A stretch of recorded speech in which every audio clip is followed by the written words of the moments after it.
Halo, assalamualaikum warahmatullahi wabarakatuh. Waalaikumsalam warahmatullahi wabarakatuh. Lagi bersama kami di podcast Tuang Cerita. Betul. Kedengaran nggak suaranya? Mengapa? Ya, kali ini kita bicara senja. Belum ada saya di Tuang Cerita pakai baju ini terus. Senjanya nggak ada. Sini ayo masuk aja. Masuk friend. Masuk kok. Iya. Ini live kan? Iya, ntar gue edit. Jangan live lah, Bang. Nggak live, ini video doang. Hai. Saya kata ngomong tuh. Lalu masuk aja. Masuk aja nih. Ya, masuk. Ntar kan bicara sana. Ya.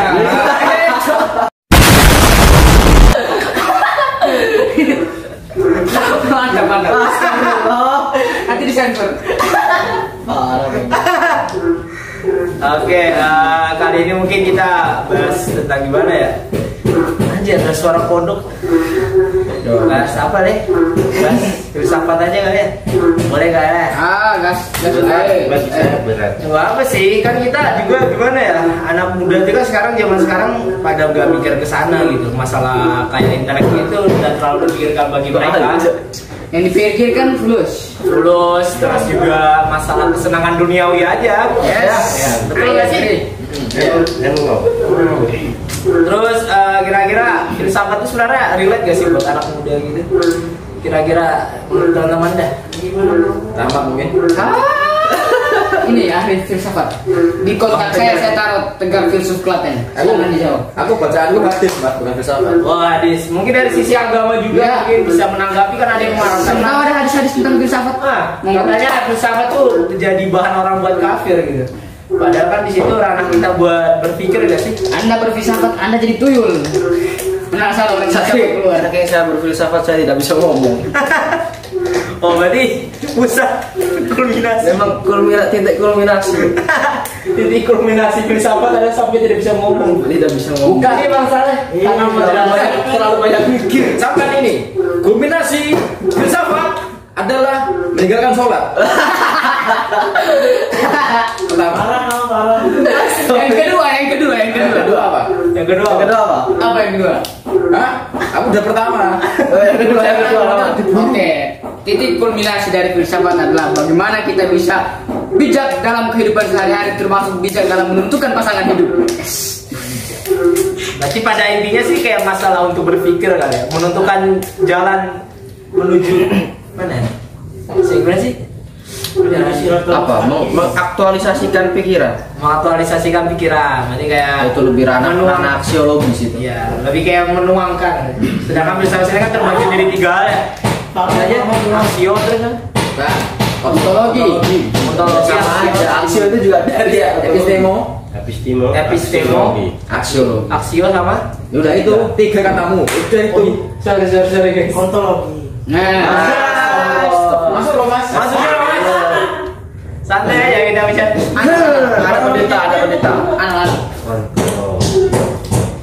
Sebenarnya kita tuh sekarang lebih bagusnya untuk ranah pendalaman intelektual atau lebih yang memperbanyak cuan gitu sih. Kalau aku cuan. Realis. Semakin tua semakin apa gunanya filsafat kadang kan? Iya. Semakin Ya pragmatis aja pikiran gitu. Itu berarti Anda realistis. Ya realistis. Ya. Ya kalau saya nggak bawa barang, kalah saya. Ya nggak ada salahnya sih. Anda sering bawa barang? Oh saya sering. buah barang apa maksudnya? Tisu saya sering. Makanya tisunya di kamar yang Muyi Amus. Paling jikat ya. Jikat nanti. Ya. Ya maksudnya saya sering makan tuh pakai tangan. Siap. Saya sering pakai tisu gitu. Biar kotor, nggak kotor gitu ya. Anda yang makan modelnya gimana? Gini, apa gimana model tangan Gini. Oh, gini. Saking filsafatnya memegang aja dipikir. Iya, harus dipikirkan cara menggunakannya. Ada 2 jari, ada 3 jari. Mana itu 2 jari gitu? Ada 5 jari. Jadi pada dasarnya sih semua orang tuh pasti berfilsafat berarti ya. Nggak mungkin berfilsafat gitu kan. Nah, kan pada hakikatnya filsafat itu kan tidak penting Tuhan itu pencipta atau tidak. Yang penting dalam filsafat itu kan zat imaterial yang itu disebutkan sebagai bisa adalah sumber kejadian alam ini sebenarnya. Tidak penting Tuhan itu pencipta atau tidak. Tapi dari pandangan seperti itu ya tetap mengandung nilai-nilai ketuhanan aslinya, karena zat imaterial kan yang dianggap sebagai sumber asal muasal dari alam, tidak menyebutkan Tuhan, tapi Nanti kayak fenomena alamnya doang yang diperbahas gitu ya. Iya nggak sih? Iya. Ya. Soalnya saya sendiri juga masalah ya belum bisa menerima, bukan menerima ya. Karena udah mempelajari itu nanti lupa lagi gitu kan kayak. Itu bukan tidak menerima. Iya. Jadi kayak apa? Melupakan. Gay! Gimana kalau Mas Wahyu gimana? Tentang filsafat gitu. Apa? Nah, kira-kira predator seksual kampus itu kira-kira belajar filsafat nih? Siapa yang ada maksud, ha? Tidak. Saya tidak tahu. Enggak. Tidak tahu. Ini kan sekarang zamannya kekerasan seksual. Ya. Kira-kira pelaku kekerasan seksual itu apakah pernah Tidak. yang ilmu filsafat atau enggak? Tidak. Berpikirnya pendek dia. Berpikir pendek, berarti tidak berpikir jarak panjang. Jadi dia lebih Setidaknya kalau apa namanya penjahat apa namanya PK peninjauan kembali bukan? Tidak kelamin. Nggak, maksudnya kejahatan seksual atau dia berpikir ya, berpikir dalam artian merencanakan ya bisa mendalam karena ada kan juga sampai perdagangan yang sampai apa namanya menggait-gait institusi negara bahkan kan di situ kan itu kan secara jangka panjang. enggak secara gimana ya, secara planning untuk melakukan kejahatan itu matang gitu. Cuma kalau atas maksudnya imbas dari moral kemudian kesehatan mental atau itu nggak digubris, berarti kan dibedakan dulu filsafat ranah mau kemana gitu.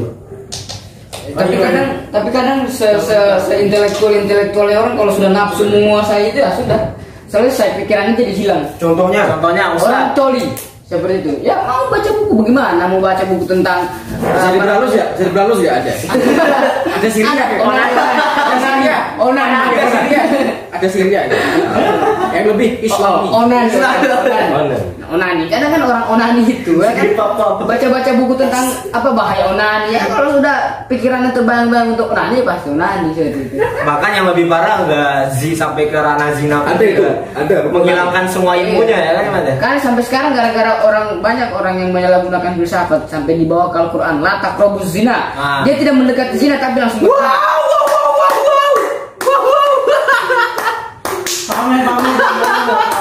Itu permasalahan gitu. jangan tersindir ya. Mas Amel itu tadi ya ada. Ya, gimana Mas Amel? Gimana kalian ini menangkap? Gimana Mas? Zina. Itu yang malah berita di Brazil. Iya itu loh yang itu tebingnya jatuh tuh meninggal. 20 orang lagi dicari. Katanya zina itu boleh. Zina itu boleh. Kata siapa? Kata Allah. Kok bisa? Kasih tahu. Asalkan jangan di bumi dan jangan di langitnya. Gimana? Di bumi dan berzina di kubur, Ya di surga boleh. Nah, berarti di surga. berzina di awan, Itu kan bukan zina. berzina di pesawat. Enggak, coba Enggak loh, kok bedakan dulu definisi zina itu gimana, Bambang? Jangan di bumi, jangan di langit. Memang ada kalau di alam barzah zina. Di neraka juga kan boleh. Makanya Tidak sama lu Bang Lava. makanya masuk neraka. Sama Biar janji. boleh zina di sana. Saya nggak tahu, saya belum. Tapi orang lagi marah-marah banget masalah apa kejahatan seksual dia. Ya. Kasus-kasus. Itu kadang juga Pemerkosaan. kalau melihat kekerasan seksual itu banyak orang-orang yang itu oposisi kampus sebenarnya untuk menjatuhkan nama baik kampus sebenarnya. Dia rela menyebar isu-isu yang seperti itu untuk ya kalau kampusnya tidak cepat tanggap seperti UM-nya kemarin terbuka lalu di DO secara tidak terhormat, itu bagus kampusnya. Ya kalau misalnya ada kampus yang ditutup-tutupi ya itu saya rasa justru lebih buruk gitu.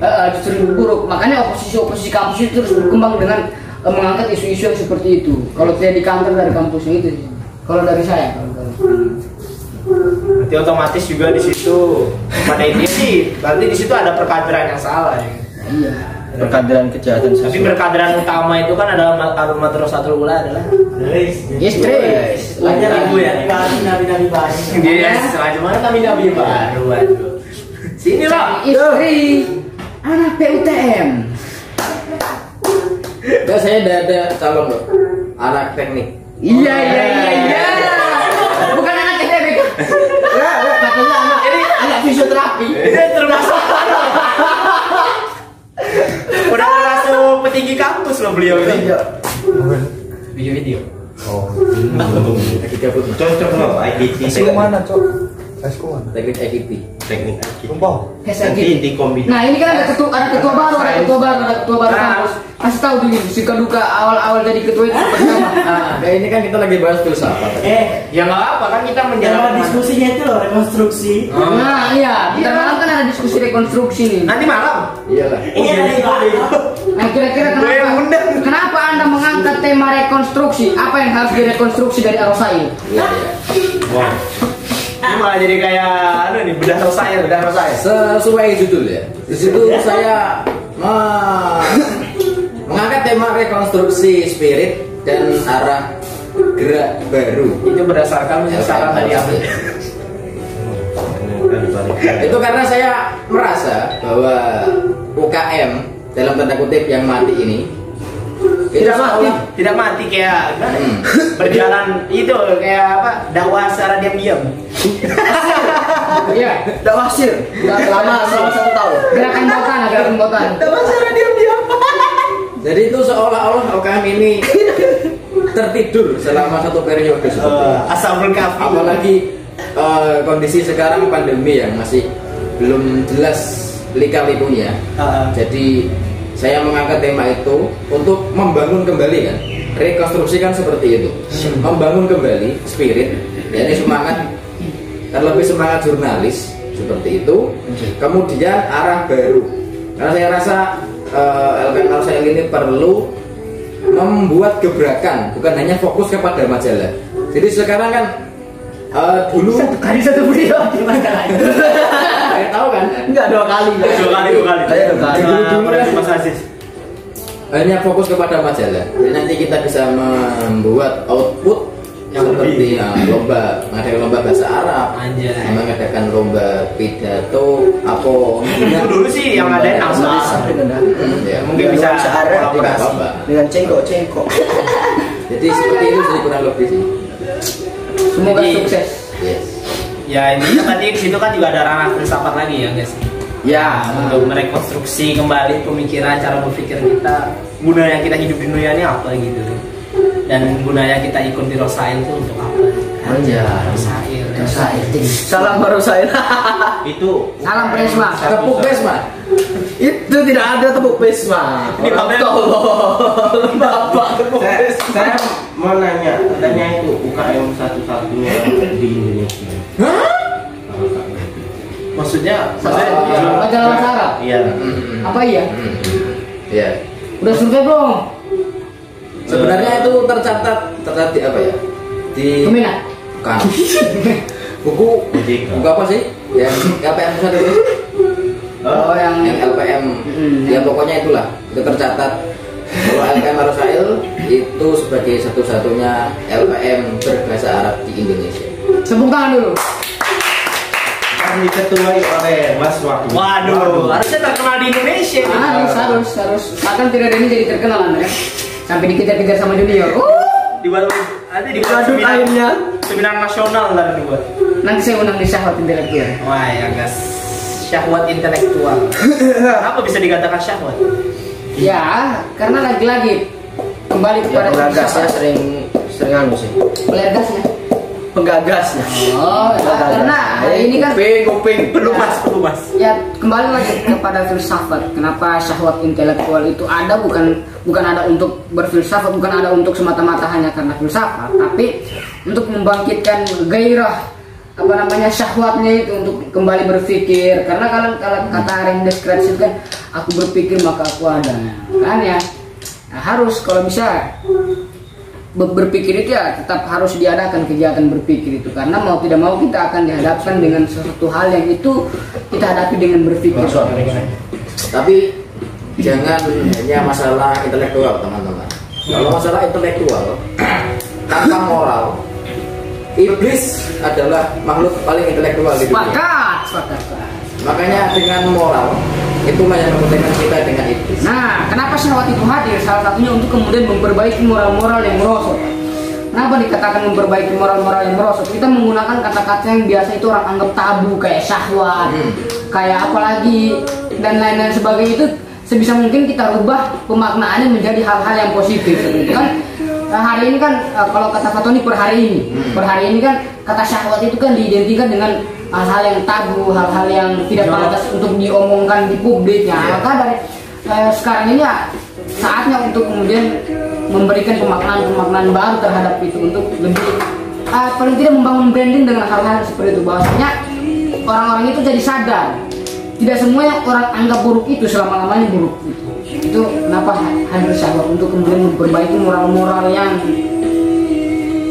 merosot lah. Ya berarti memang butuhnya penyadaran kembali gitu, melihat banyak orang anak muda sekarang itu kan gimana ya, lihat keadaan sekarang yang semakin dan kita juga belum bisa membayangkan nanti masa depan itu bagaimana. Soalnya di satu sisi kayak ada yang selalu menjadi orang yang merasa tersakiti terus, dan ada juga yang di satu sisi jadi orang muda yang menjadi yang terbaik, ada juga yang menjadi badut. Banyak hal sekarang. Nah ini karena ada soundnya ini yang terdalam ini sekarang jadi viral orang minum es teh berdiri pakai galon, pakai tas panjang, pakai itu lagi, pakai tandem yang orang itu luar biasa, itu melanggar sebenarnya etika, minum berdiri jalan, kira-kira bagaimana? Ya sama minum di botolnya orang lain gitu kan, dihabisin airnya. Dari awal saya isi tadi. Jadi kayak semacam normalisasi hal-hal yang semestinya. Ya, tapi lagi-lagi itu kembali lagi kepada orangnya. Kalau itu misalnya anggap hal yang baik ya tidak masalah. Kita tidak boleh menjudge hal itu merupakan hal yang tidak baik. Tidak boleh. Tapi kan ada kajian yang mana kajian lingkungan. Di situ kan ada adat ataupun norma yang ada pada di daerah tersebut gitu loh. Walaupun itu baik menurut pribadi dan itu tidak dilaksanakan pada keadaan umum, ya kiranya bisa mengatur hal-hal yang ya katakanlah jangan sampai dia itu merusak norma yang sudah tertata pada daerah tersebut gitu loh. Yang sudah bagus ya kayak gitu, ya memang katakanlah hal yang baik, kadang apa yang kita lakukan itu nggak cocok dengan keadaan suatu masyarakat gitu loh. Paham. Berarti ini kan setiap daerah, setiap tempat itu memiliki norma dan adat bermacam-macam. Iya. Kalau di pelajaran itu kalau salah namanya urf ya, kalau salah. Urf. Ya, adat. Iya. Urf kan? Urf. Itu bahasa Arab kan? Iya makanya. Tradisi. Nah, tradisinya di situ kan ada tradisi masing-masing. Tradisi orang di Jawa ketika kita ngelewatin orang kerumunan dia bilang monggo. Itu kan kayak tadi kan itu kan menurutku juga suatu shock kultur lah katakan, bukan shock kultur yang orang bawa es teh ya sok cool gitu katakanlah, pengen cari sensasi gitu loh, makanya es teh padahal dikasih es satu gelas aja kadang nggak habis. Iya, lagi bawa satu kresek pakai tandon siapa yang mau habisin? Tandonnya kagak mungkin ada es teh semua, kosongan tandonnya digeret. Kita beli es 2000 aja dapat dikit. 2,5 Pak, es teh 2,5. Kalau mau beli es teh, kalau jalan beli sombron beli es teh banyak di situ. Es teh 2,5. 2,5. Es teh besar. Es teh besar. Yang jual juga besar. Astagfirullahaladzim. Besar hatinya untuk kemudian memperbanyak es teh-nya agar anak-anak itu ya senang dengan es teh itu. Ya, mungkin bisa diralat lah. Mungkin besar badannya. Beliau memang gendut gitu kan. Bukan besar something else gitu kan. Tapi beliau ramah. Iya, beliau ramah. Biasanya kemarin itu sempet saya kesana beli es teh itu, beliau cerita tentang pijet. Pijet. Badannya dipijet. Anda mau dipijet? Tidak mau. Saya tidak mau. Dipijet apa dulu ini? Nah, maksudnya beliau menginformasikan ada pijet di sana, voucher pijet gitulah. Voucher Voucher bro. Pijet plus. Bukan. Aduh. Nah, plus-plusnya maksudnya pijat badan plus kepala. Oh ya. Ya. Sama keramas. Keramas. Itu Sama plus-plusnya. di barbershop aja. Berarti kita Sama SD. Berarti harus meluruskan pikiran kita ya. Ya. Jangan berpikir negatif thinking. Nah, kayak gini apa namanya? Anak muda itu kadang sering meleset-melesetkan kata. Ini permasalahannya. Saya kira pengambilan kata sahabat tadi ya.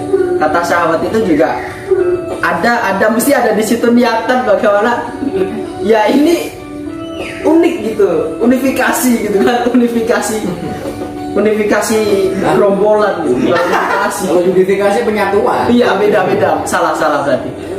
Apa namanya itu? Satu daya tarik karena menurut penggagas ini dulu kalau nggak salah ini namanya ranjang apa dulu itu sebelum kata sahabat itu ranjang apa itu? Ranjang intelektual dulu ya. Dan itu sempat sekali itu jalan tuh. Diskusi di atas ranjang.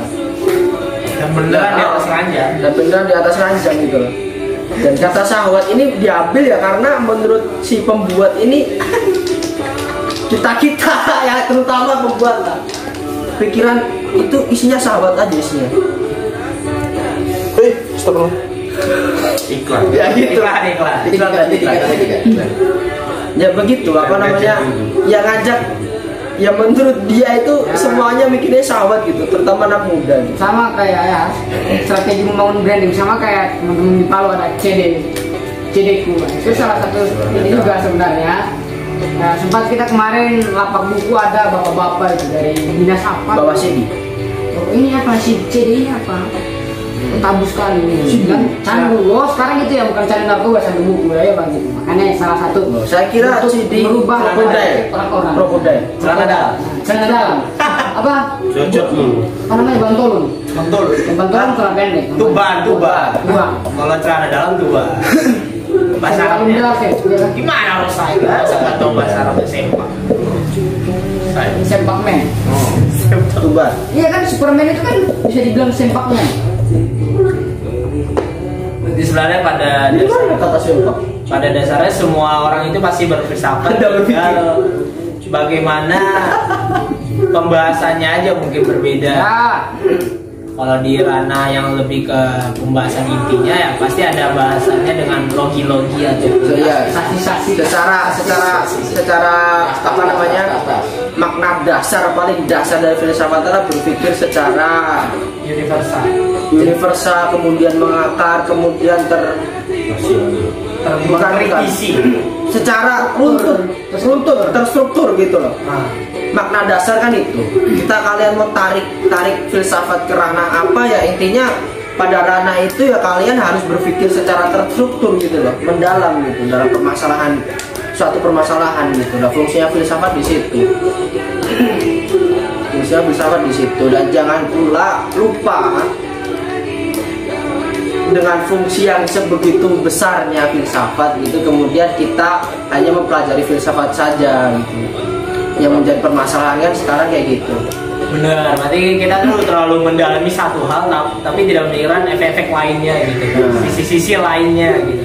Kayak semacamnya ada satu kardus, kita hanya melihat isinya doang tapi nggak melihat sisi sampingnya, kegunaannya dan lain sebagainya. Memang kesalahan anak muda sih lebih sering kayak gitu loh. Dia udah sekarang merasa jadi sad boy, udah sad boy aja gitu. Mengatakan kata ilmiah itu merasa paling intelektual gitu.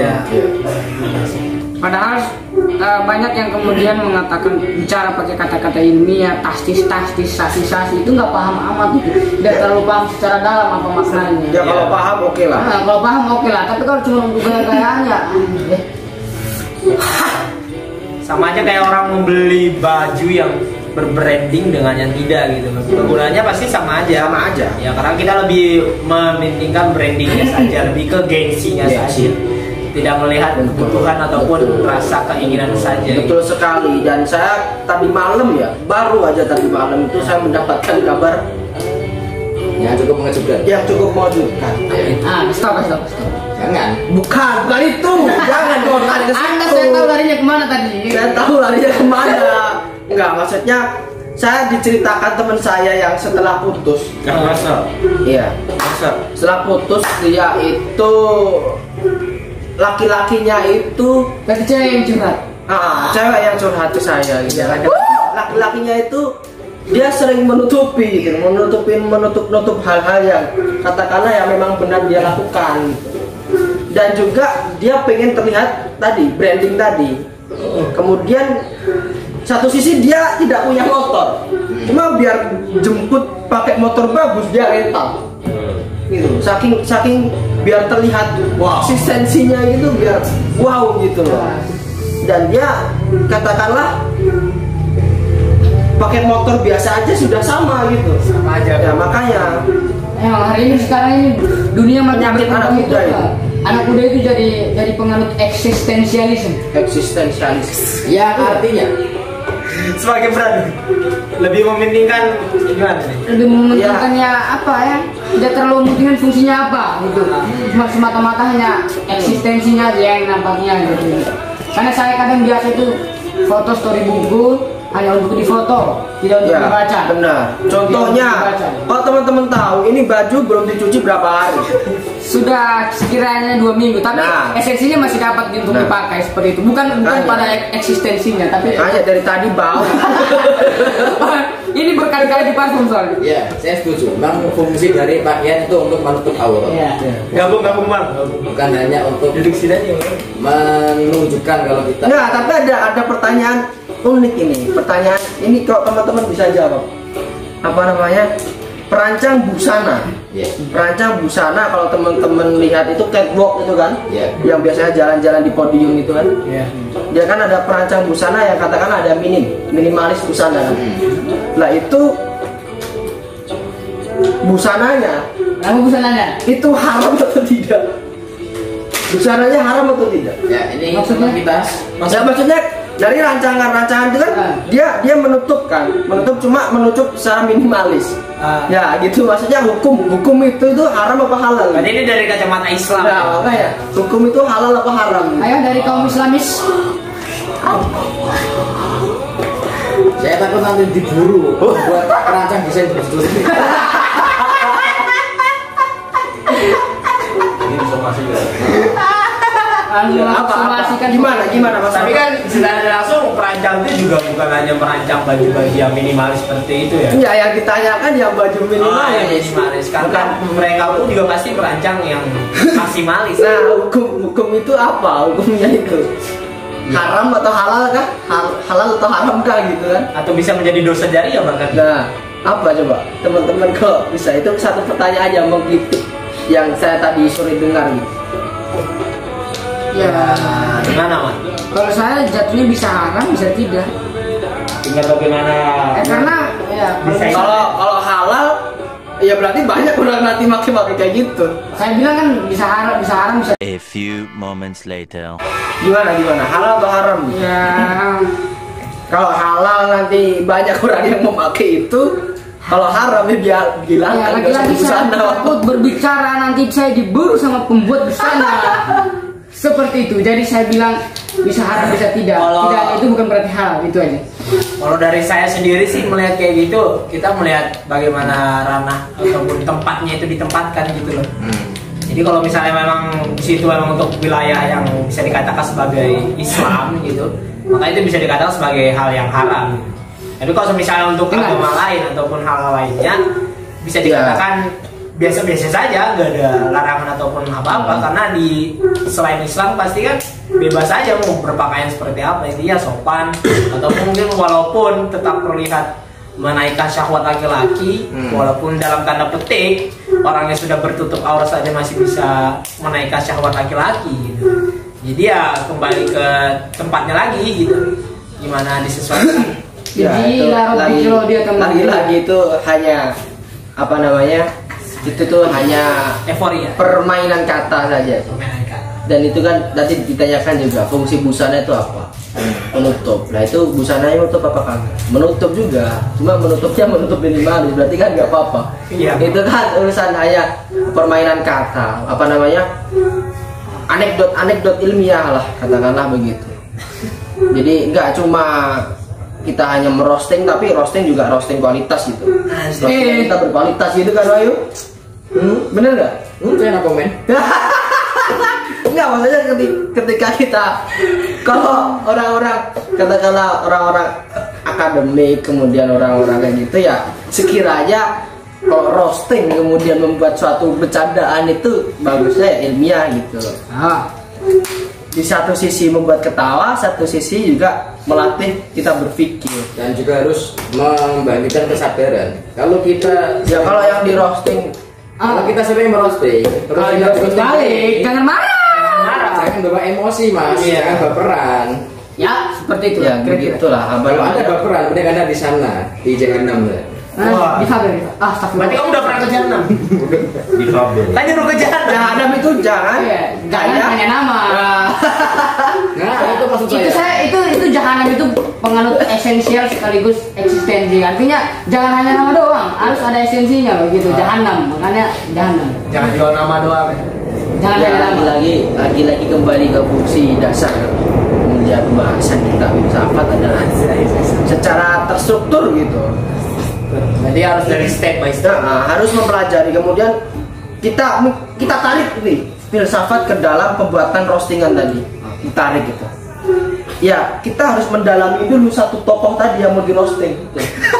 Dipelajari Benar, dari di stand up segi psikologi komedi. ya. Di stand up komedi itu dia mempelajari dulu. Setuju saya. Psikologi dia Dipelajari. tahu bahan-bahan roastingan itu ke dia bahan-bahan roastingan itu. Nah, gimana. kemudian disusun pertanyaan, kemudian disusun kalimat-kalimatnya, ya terstruktur, kemudian disampaikan gitu loh. Karena tidak semua orang itu bisa di roasting. Gimana lagunya Mat? Ada yang di roasting itu dia ngambil. Ada yang dia bunuh diri. Gimana sudah backsound story? Hah? Backsound story. Tanya aku. Senangnya aku bila bersama. Bukan senangnya, bahagia. bahagia. Aku bila Anak muda, bersama. ini contoh permasalahan.